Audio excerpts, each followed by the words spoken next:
Assalamualaikum ya mehebaro.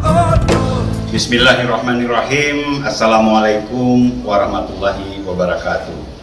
Bapak Ibu sekalian yang saya muliakan, dokter tidak hanya berperan dalam perawatan pasien dan masyarakat saja, tapi dokter adalah komunitas yang penting dalam membantu pemerintah untuk pembangunan, khususnya sektor kesehatan.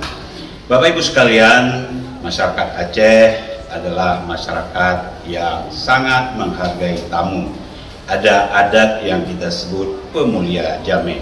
Saya Nova Iriansyah, Gubernur Aceh, atas nama seluruh rakyat Aceh mengucapkan selamat datang kepada tamu-tamu istimewa kami, para dokter, para komunitas yang berafiliasi dengan dunia kedokteran, untuk datang beramai-ramai dalam rangka Muktamar Ikatan Dokter Indonesia tahun 2022.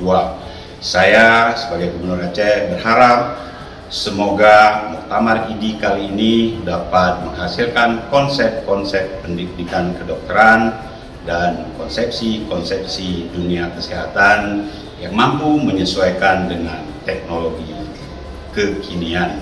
Selamat bermuktamar, semoga muktamar kali ini sukses dan membawa manfaat bagi seluruh rakyat Indonesia, utamanya rakyat Aceh. Billahi taufiq wal hidayah. Wassalamualaikum warahmatullahi wabarakatuh.